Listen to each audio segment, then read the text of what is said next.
un troisième panel, parce que la charge d'émotion qu'on a emmagasinée, eh bien, elle a besoin d'un peu de café pour se cristalliser.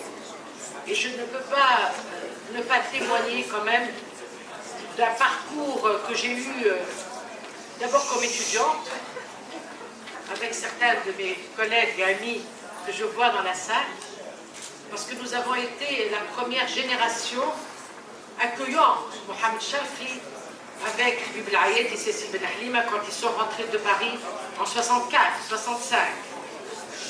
Nous avons eu la chance de les avoir comme assistants. Et comme assistants, nous avions des tout petits groupes, donc nous étions très proches d'eux. Ensuite, Mohamed Sharfi nous a instillé l'amour du droit, mais aussi la vigilance politique.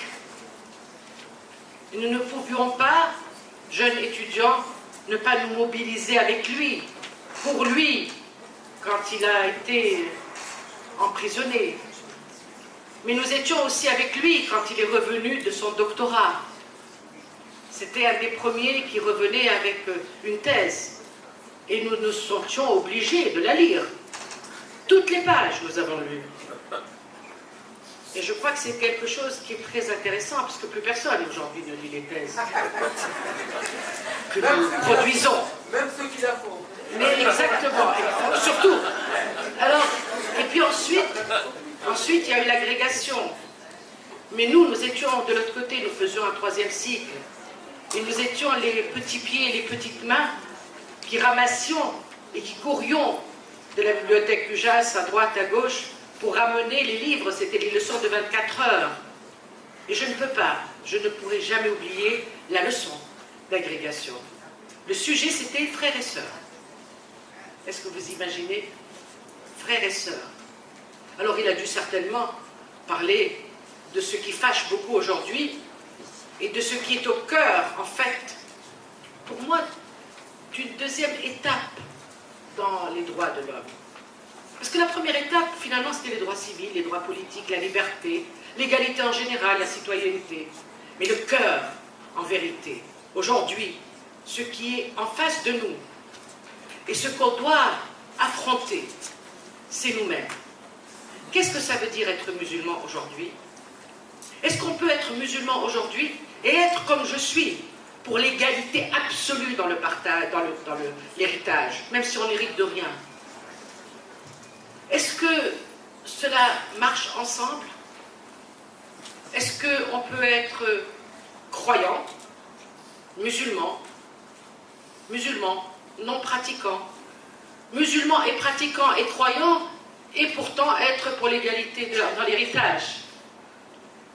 Alors moi je voudrais quand même premièrement qu'on rende hommage aux personnes qui constituent la commission. Deuxièmement, je voudrais redire vraiment toute ma solidarité et l'insupportable qu'elle trouve, c'est qu'on soit attaqué pour ses convictions. Même si on n'est pas d'accord avec. C'est encore plus insupportable d'être attaqué, d'être insulté, d'être menacé, parce que tout simplement, on n'a pas le même avis. Et finalement, on a le droit de ne pas être musulman, n'est-ce pas? Et je crois que c'est ça, le cœur du sujet.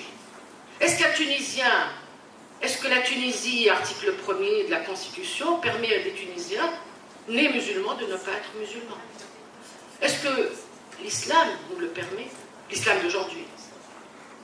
Et est-ce que la sécularisation de nos sociétés, qu'à un cas, va arriver à se poser cette question fondamentale que se sont posées d'autres sociétés et qui l'ont résolue? Alors je voudrais une dernière chose, dire que le doyen Carbonnier, qui a été un très grand maître pour nous tous, ceux qui ont suivi l'école de droit en tous les cas, disait « à chacun sa famille, à chacun son droit ». Mais il ne disait pas que tout cela ne doit pas être mis dans un code. Ça doit être légiféré. Le législateur, comme a dit Kalfoumzi, doit prendre la responsabilité de sa prise de position. Et même quand il y a des choix, il doit aussi être clair sur les choix, et le citoyen alors peut choisir. Alors moi, je ne peux pas être mieux placée aujourd'hui pour parler de ces choses-là, pour faire parler de ces choses-là, parce que moi, je ne suis pas du tout une spécialiste, que d'avoir deux grands spécialistes avec moi. Rajeb, une très grande amie, qui perturbe, qui gêne, qui est tout le temps menacée, en fait. C'est une bombe à retardement de tous les jours. D'ailleurs, quand je la fréquente, je me dis, il y a peut-être quelqu'un derrière qui va nous insulter, rien que parce que je suis avec elle. Et puis si Jengir, le contraire. Il est comme Mohamed Sharfi, il a cette sérénité et cette tranquillité que nous n'avons pas, toutes les deux, mais qu'ils ont la chance d'avoir, d'inspirer cette sérénité, d'être dans la tranquillité de leur savoir. Ils peuvent parler de choses qui fâchent, ils peuvent parler de prosélytisme, de l'islam, ils peuvent parler du protestantisme au XIXe siècle, ils peuvent être à la fondation Ibn Saoud sans être totalement pro-saoudien, ou pour, j'en sais rien. Mais voilà, ce sont des êtres qui ont énormément écrit sur ces questions-là, et qui ont toujours eu des prises de position courageuses, tranchées, qui ont énormément de choses en commun au niveau de la culture, mais des comportements et des attitudes totalement différentes vis-à-vis des questions de société. Et pourtant, tous les deux sont dans des centres de référence, de documentation, de bibliothèque. On travaille ensemble. Ah bon? Oh, je découvre. Vous travaillez ensemble? Mais si Jengir travaillerait avec tout le monde. Je ne sais pas si elle travaillerait avec tout le monde, mais elle discuterait avec tout le monde. Et en tous les cas, aujourd'hui, tous ceux qui sont dans la salle ici, et je ne sais pas s'il est là pour me contrôler moi, me modérer moi, pour modérer les autres, c'est Ahmed Simeoui. L'ami de toujours. L'ami de toujours. Alors, Ahmed, c'est l'ami des amis. Et Mohamed Sharfi, ça a été notre maître. Il a créé une école de droit, non seulement de Tunis, mais qui a essaimé dans le Maghreb. Je voudrais vraiment lui rendre hommage. Et je voudrais vous dire que vraiment, je suis très émue. Je suis très émue. Il m'arrive de penser à lui. Et je m'excuse d'avoir les larmes aux yeux encore aujourd'hui. Alors, je te passe la parole.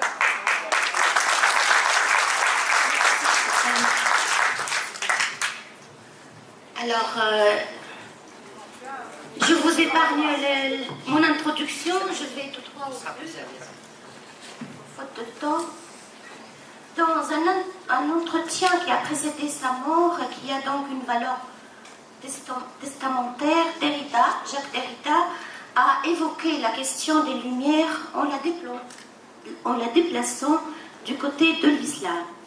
Il dit « L'Europe, une autre Europe, mais avec la même mémoire, pourrait se rassembler à la fois contre la politique d'hégémonie américaine et contre un théocratisme arabo-islamique sans lumière et sans avenir politique. » Cette remarque sur l'absence des Lumières dans un théocratisme arabo-islamique m'a encouragé à tenter un exercice de traduction et de comparaison, c'est-à-dire de construction du comparable, comme disait Paul Ricoeur, en m'interrogeant sur l'existence des Lumières chez les Arabes et les musulmans.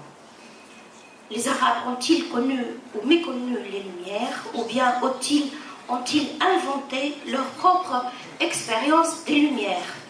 Je rappelle que dans le texte de Kant, auquel Hamad a fait allusion ce matin, un texte de 1784, il est question de sortie de la minorité et d'usage de la raison. C'est ça les Lumières.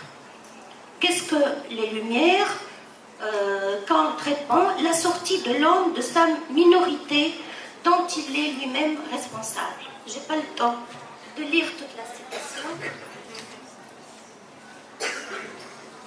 Alors, il dit quand même à la fin, si j'ai un livre qui me tient lieu d'entendement, un directeur qui me tient lieu de conscience, un médecin qui décide pour moi de mon régime, etc.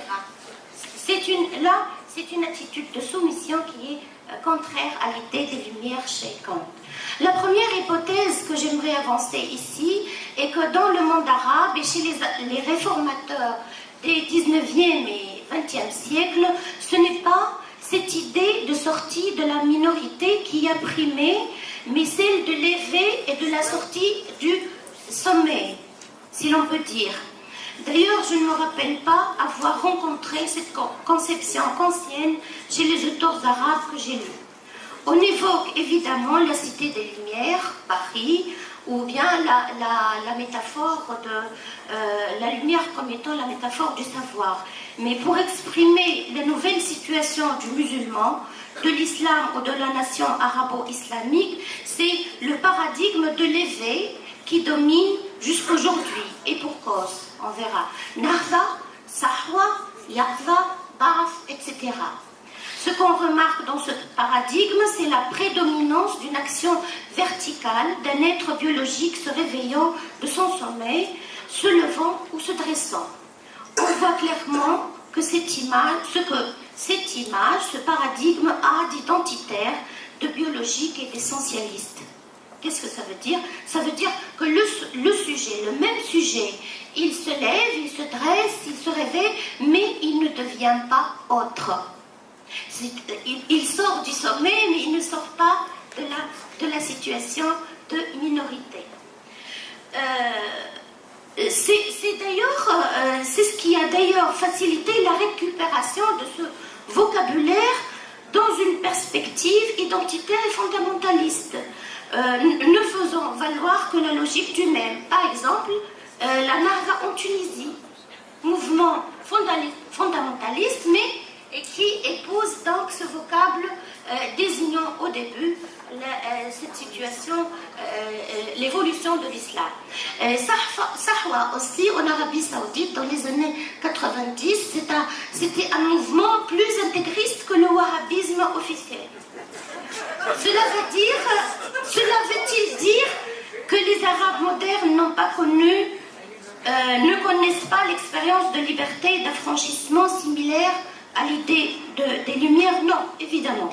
D'ailleurs, nous remarquons le déclin progressif de la prédication religieuse, des fatwas et de tous les discours qui, comme disait Kant, tiennent lieu d'entendement et qui avaient proféré dans les chaînes satellitaires dès les années 80. Dans les chaînes satellitaires et sur le web. Très souvent, ces fatwas sont inapplicables, comme par exemple l'interdiction d'applaudir, frappée de désuétude, comme l'interdiction aux femmes de conduire. En Arabie Saoudite, vous savez que les femmes maintenant conduisent. Ou objet de moquerie, comme la fatwa obligeant la femme d'allaiter son collègue au travail, ou elle se trouve seule avec lui dans un même bureau. L'une des postures donc du nouveau musulman est justement le refus des fatwas et de l'autorité des imams. Ma deuxième hypothèse est qu'une autre notion, moins usitée que les vocables du paradigme de l'éveil, Sahwa, Nahda, etc., est comparable à la notion des Lumières et est porteuse de la même force subversive. C'est la notion de Soufour. Soufour, en 1915, des intellectuels égyptiens, dont Ali Abdelrazak, avant-gardiste, ont fondé une revue qui porte ce nom.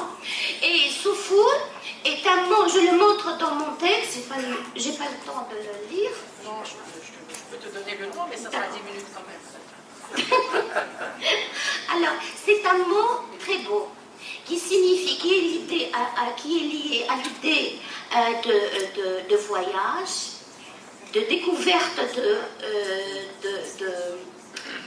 de l'univers et de la transformation. On devient autre. En même temps, Soufour désigne le déchirement, désigne le dévoilement de la femme. Et vous savez qu'à partir de 1919, un peu partout dans le monde arabe, les femmes se sont mises à déchirer leur voile, à à se mettre dans la posture du soufour. 1919 en Égypte, en Tunisie, 1924, Manoubia Ouarteni s'est dévoilé, etc. Donc, pour moi, c'est le soufour qui est l'équivalent des Lumières. C'est difficile d'être surveillé par une modératrice impitoyable. Alors, si je rappelle cette notion de soufour en la considérant comme l'équivalent des Lumières en Europe, avec en plus une définition, une dimension féministe qui n'existe pas dans les Lumières européennes, c'est pour vous montrer que le dévoilement, un certain dévoilement, est au cœur d'une éthique de la vérité qui lie beaucoup de chercheurs musulmans ou de culture islamique à l'islam. Voici un souvenir, un récit qui illustre cette éthique et que j'évoque aujourd'hui en hommage à Si Mohamed Sharfi.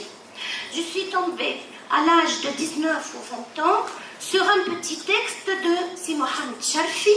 Je ne l'ai pas retrouvé, je n'ai pas eu le temps de le chercher, je vous l'avoue, qui a été déterminant dans mes recherches ultérieures et dans mes positions quant à la question religieuse. Il s'agit d'un article sur les 3 inégalités du droit musulman. La supériorité de l'homme sur la femme, la supériorité de l'homme de condition libre sur l'esclave et la supériorité du musulman sur le non-musulman. Pour la jeune étudiante que j'étais, c'était enfin une parole de vérité, en opposition totale avec les inepties qu'on apprenait au lycée sur un autre genre d'inégalité. Parce qu'au lycée, dans les années 80, on nous apprenait la supériorité de l'islam par rapport au marxisme, au freudisme et quoi d'autre, au darwinisme. Et on nous apprenait même, c'était délirant, la réponse de l'islam à Freud, la réponse de l'islam à Marx. Donc l'islam aurait répondu... aurait anticipé la question. C'est pour ça qu'il y a 2 minutes. D'accord. Donc, la même machine de pouvoir qui transforme la différence en infériorité se déchaîne pour produire le nouveau discours apologétique allant jusqu'à l'attribution des découvertes scientifiques modernes au courant. Après cette révélation, les quelques questions que nous avions étudiées dans le cadre des études arabes sur les institutions de l'islam, l'exégèse, le fiqh, avec notamment Saad Mejid qui nous a enseigné le consensus, l'ijma', à l'agrégation d'arabe. Après ces cours, on s'est libéré, je me suis libérée, car ce que je dis s'applique à toute une génération. Voilà. On s'est libéré de la version aseptisée de l'islam des origines propagée par les mouvements fondamentalistes, mais aussi par l'enseignement et le fameux film du messager, film Risala, qui était servi par toutes les chaînes arabes à chaque fête religieuse. L'article de M. Sharfi disait donc la vérité à propos de la charia, en la contextualisant et en l'opposant respectueusement à un noyau de l'islam que si Sharfi considérait comme transhistorique et éternel. 5. Non, j'ai terminé. Même pas. 3. Je pense qu'il est de la même lignée que Si Mohamed et de la même lignée que le Tunisien Tahar Hadid, que je considère comme le pionnier de cette éthique de la vérité. Il reconnaît, Tahar Hadid, les limites de la charia en prenant la précaution de recourir au concept des visées, les maqas, les visées ou les orientations fondamentales du Coran, pour justifier l'appel à la modernisation et même à l'égalité dans l'héritage entre les hommes et les femmes. En 1930, vous savez qu'il a publié son livre sur les femmes, il a eu la franchise et l'audace d'écrire, je cite Tal Hadé, certains versets coraniques ont explicitement privilégié l'homme. Mais cela n'empêche pas qu'on puisse admettre le principe d'égalité sociale entre les deux sexes lorsque, avec l'évolution du temps, les conditions sont présentes, puisque le Coran, etc. Voilà.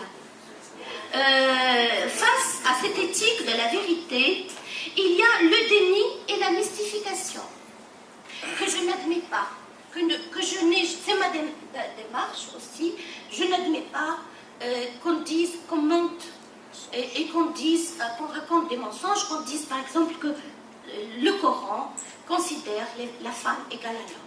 C'est une imposture intellectuelle inadmissible. Face à cette éthique de la vérité, il y a donc le déni et la mystification. Pas d'un présent omniprésent, le présent de l'actualité du journal télévisuel. Mais Mohamed Chafi, dans son livre, il parle de ce moment de la modernité, ce moment moderne de l'islam. C'est-à-dire ce moment qui va de la moitié du 19e siècle jusqu'à nos jours, où une configuration historique qui a fait qu'un certain éléments se sont réunis dans cette ère des musulmans de l'Indonésie jusqu'au Maroc, et qui fait en sorte qu'il y a deux transformations qui se font en même temps. Il y a une transformation de leur société, de transformation profonde, et de l'autre côté, une refiguration du référent religieux. C'est ce que je vais essayer de vous montrer un peu. Alors les mutations sociales, vous les connaissez tous, et sont très étudiées. Rapidement, je dirais, celles qui sont les plus lourdes, et que nous pouvons constater, mesurer et quantifier. Ce sont des mutations d'abord démographiques, qui ont commencé à partir du début du XXe siècle. Le fait qu'aujourd'hui, vous faites, les Tunisiennes, moins de 2 enfants par femme, et nous, Marocains, vous suivent, on est sur la même voie, alors que jusqu'aux années 60, la femme marocaine faisait 7,2. Ça montre que cette transition est en train de se faire. À côté de cette transition, une urbanisation. Nous, on est entré au 20e siècle, les Marocains, avec 10% de la population dans les villes. Aujourd'hui, nous sommes presque à 70, nous sommes à 65 et quelques. Et dans les années à venir, nous serons 80% des Marocains dans les villes. À côté de cette transition urbaine, la transition éducative, un décollage éducatif, donc la massification scolaire. S'ajoute à la massification scolaire vers la fin du XXe siècle, l'explosion de la révolution des communications et d'informations. Et tout ça, qu'est-ce que ça donne dans nos sociétés? Ça donne quelque chose que vous avez très bien vu à la fin de l'année 2010, début des années 2011. C'est l'avènement d'un acteur nouveau dans nos sociétés qu'on ne connaissait pas avant. Cet acteur, il s'appelle les jeunes. Voilà les jeunes qui apparaissent aujourd'hui dans tout ce monde musulman comme étant les acteurs fondamentaux de par leur poids démographique, de par leurs références, leurs attentes, etc. Ça fait des transformations extraordinaires. Alors, parallèlement à cette transformation, il y a une autre. C'est ce dont j'ai parlé concernant le référentiel religieux. Et on n'en parle pas souvent. C'est que ces sociétés se sécularisent. Et vous voyez dans des sociétés comme l'iranienne aujourd'hui comment ça explose à la figure des gouvernants. C'est des sociétés qui sécularisent grâce justement à cette transformation sociale des infrastructures de la société. Mais ce qui caractérise cette sécularisation par rapport à l'Europe et par rapport à d'autres aires culturelles, c'est comme dit Aziz Al-Adma, qu'il a étudié depuis Tanzimat turc jusqu'aux réactions islamistes d'aujourd'hui, c'est que cette sécularisation est muette, elle n'est pas pensée. Il est subi dans la honte et dans la culpabilité. Et souvent les gens la vivent, mais ils n'arrivent pas à la penser et à la verbaliser. La verbaliser, ça veut dire la transformer, la traduire dans les institutions et dans les lois, ce dont on parlait tout à l'heure. C'est-à-dire laïciser les institutions et laïciser les lois. On n'arrive pas à le faire. Pourquoi? Parce que cette sécularisation que nous vivons, nous la vivons dans la honte et dans la culpabilité. On la vit comme étant quelque chose qui touche à notre identité. Alors, d'où vient ce blocage? À la fois transformation, quand les gens arrivent chez nous, ils voient que nous sommes en train de vivre un peu comme nos contemporains, mais dès qu'ils voient nos débats sur les questions identitaires, ils voient mais ces gens-là, ils sont décalés par rapport à la modernité d'aujourd'hui. Alors, quand on voit historiquement les choses, on a vécu, on a été musulmans de deux façons différentes. Et nous nous préparons à la vivre de la troisième façon, qui est la façon la plus moderne. La première façon, avant l'Afghani, avant Mohamed Abdou, avant les autres, comment on était musulmans au Maroc, en Tunisie, en Indonésie? On était musulmans par tradition, par histoire. On était même dans une confrérie religieuse parce que son père, son grand-père l'a été. On est paysan, comme on est religieux, comme on est musulman, etc. C'est par héritage. C'est ce qu'on appelle être musulman par contingence historique. On était parce que c'est comme ça. Avec la colonisation, avec l'arrivée de ce qu'on appelle le choc de la modernité, quelque chose va se opérer dans la configuration des religieux et du référentiel religieux. Regardez comment ça va se construire à partir des réformateurs. On va devenir musulmans par opposition. Par opposition à l'autre qui va être le colonisateur. Mais avec les frères musulmans dès les années 20, avec l'autre qui est dedans, qui est le despote, qui est l'autoritarisme, etc. Et tout va se construire dans notre religiosité sur cette base-là. On est musulmans par opposition à quelque chose. Et ça, c'est très important dans la constitution de... Regardez aujourd'hui un musulman, par exemple, immigré, parce que les immigrés, il faut les observer très bien, ils annoncent que nous allons être bientôt. Les immigrés, lorsqu'ils arrivaient dans les années 50, dans les usines de Renault, dans les mines en France et ailleurs, ils étaient prêts à s'habiller à l'occidental, ils achètent des jeans, ils mettent n'importe quoi, etc. Ils n'affichent jamais aucune religiosité. Ils étaient religieux par contingence historique, comme j'ai dit, ils sont religieux comme ça. Regardez la deuxième et la troisième génération. Ingénieur informaticien, il est passé par toutes les écoles, mais il affiche sa religiosité dès l'apparence. Il va s'habiller, il va montrer ça. Parce que sa religiosité, ce n'est pas un islam de contingence, c'est un islam d'opposition à l'autre et d'affirmation et de construction identitaire. Ce que nous apprenons d'un livre comme le livre de C. Mohamed Shafi, c'est que nous devons transiter vers l'autre façon, la façon moderne d'être musulman, réconcilié avec le temps, avec soi-même et avec sa religion. C'est passer à la religiosité de la liberté, la religion de la liberté de conscience, la religion du fort intérieur, la religion du choix individuel et personnel. Et ça, on n'a pas vécu, on n'a pas le mode d'emploi. Nous sommes en train de l'apprendre. Comme nous avons appris que toutes les cartes que nous utilisons ne correspondent pas au territoire que nous traversons, et que tout ça, il faut le réviser, il faut le mettre à jour. L'un des moyens de mettre à jour notre logiciel, notamment notre logiciel religieux, auquel participent ici beaucoup de penseurs en Tunisie, et auquel la société tunisienne est pionnière dans les solutions qu'il apporte, c'est justement de passer à cette religiosité de l'individu et du fort intérieur.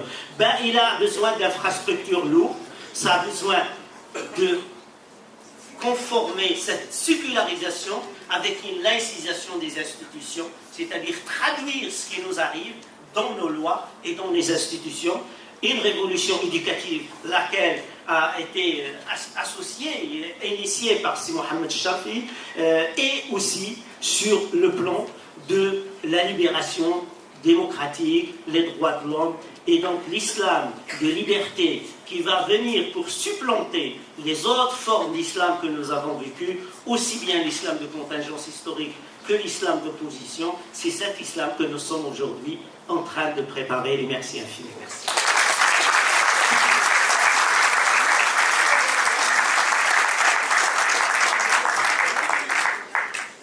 Je vous remercie pour l'exactitude des 10 minutes et je vous remercie surtout pour l'espérance et l'optimisme. Et je crois que vous avez ça aussi en partage avec Mohamed Shafi. Mohamed Shafi était un optimiste obstiné. Et je me rappelle des moments très difficiles que nous avons passés à la faculté où beaucoup d'entre nous étaient, je ne dis pas nostalgiques, mais je dis déprimés. Mohamed Shafi n'a jamais perdu la foi en un lendemain meilleur, et je crois que c'est quelque chose qui le caractérisait, et je retrouve un petit peu ce souffle optimiste, malgré ce que vous dites de très grave, à savoir que vous partagez les mots-clés à savoir la nostalgie, la culpabilité, la dépression, la mélancolie, l'errance. Alors finalement, le musulman errant au lieu du juif errant, parce que le juif a trouvé un territoire. Et nous, on est à la recherche de territoires avec des migrations et des frontières qui se ferment partout, des mers qui engloutissent, des camps, j'allais dire, de concentration, des plateformes, dit-on, qui veulent se poser quelque part. Être musulman demain serait meilleur. Alors, il faudrait aussi changer les professeurs de la GER, à l'école secondaire, je suppose, ou primaire, je ne sais pas. Heureusement que tu as été rattrapé ensuite, que tu t'es rattrapé dans le supérieur, parce que si on écoutait vraiment toutes les fatwas que tu as eues, on se demande comment tu peux être comme tu es. Tu n'as pas été une bonne élève, en fait, quoi. Alors, le débat est ouvert. Est-ce que quelqu'un voudrait prendre la parole? Rachel ne provoque personne, c'est la première fois. Je vais dire un mot. Ah, tiens. Mais sans sondage, hein, sans sondage. C'est un provocateur. Mais merci Rachel d'exister. Voilà. Mais si tu fais un sondage, il n'y aurait pas d'autres Rachel, autrement dit. Mais écoutez, tu veux me dire parce qu'on n'est pas obligé de parler, hein, on va retrouver, on va rattraper le programme. Je crois que ça peut. Tu veux? Oui. Je reviens aux citations qu'on avait mises ici de Mohammed, puisque tous les deux vous avez cité Islam et liberté, et je rebondis sur l'optimisme. C'est vrai, Mohammed c'était un optimiste. Il était persuadé que toutes les guerres finiraient par se terminer bien. Mais moi je pense qu'on ne peut pas être militant et faire du travail si on n'est pas un peu optimiste. Je vois Remise là, n'est-ce pas? Alors, pour rebondir sur l'optimisme, on a mis ici, les filles et moi, un extrait d'une interview qui date de 2004, donc parmi ses dernières interviews, où il dit « Malgré tout, je pense que la marche du monde musulman vers la modernité est inéluctable. Mais l'évolution des idées ne peut se faire que progressivement. Le monde musulman est en pleine évolution avec des flux et des reflux. Il ne faut pas être désespéré par ces reflux. Ce sont probablement des épisodes inévitables. Peut-être que ce que nous vivons aujourd'hui, ce sont des épisodes inévitables, ces flux et ces reflux. » Et alors il continue, il faut simplement que subsistent des militants au sein du monde musulman pour en accélérer la modernisation. Et il faut que ces militants soient suffisamment compris et aidés par leurs amis démocrates du reste du monde. Je crois qu'aujourd'hui, tout est là pour montrer que cet optimisme avait été largement justifié. Oui. Une intervention après l'intervention de Fouzi. Tu as ouvert l'appétit, Fouzi. Allez-y. Bonjour, je suis Abderrahmane Tadjidine, un ami des Charfi, algérien, et il y a un an, quand Fouzia m'avait dit qu'on avait organisé quelque chose pour le 10e anniversaire, j'avais bloqué ce mois pour ça, et je voulais dire combien j'étais venu pour, sachant que j'allais apprendre beaucoup de choses, et sincèrement j'en apprends beaucoup, et je voulais te remercier, Raja, parce que te remercier pour le courage que nous n'avons jamais eu d'appeler un chat, et de le dire franchement. Ma génération, en tout cas pour les Algériens, a eu plutôt tendance à ne pas parler d'islam parce qu'on ne se sentait pas légitimé à en parler, parce qu'on n'avait pas vu la composante culturelle qui nous appartient, et on a eu tendance à laisser l'islam aux islamistes. Voilà. Je vous remercie beaucoup.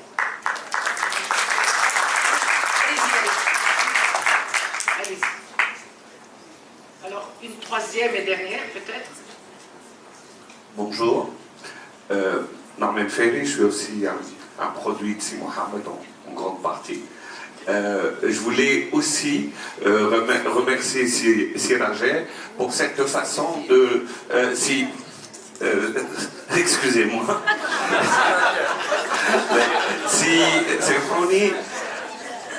Si Sanjak, Samahni et aussi Sirajeh qui est un ami, de cette manière d'éclaircir un peu le chemin de la gestion du changement de la société et comment la gérer.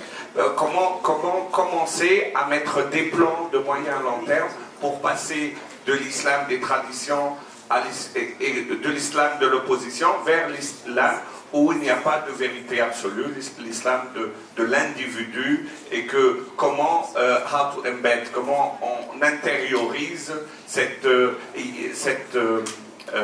notion, et c'est important, c'est ce qu'a commencé ici Mohamed, et il faut des politiques publiques, et ce débat est un excellent environnement pour qu'on commence à réfléchir sur le comment et quel est le rôle de chacun pour arriver à cette situation-là.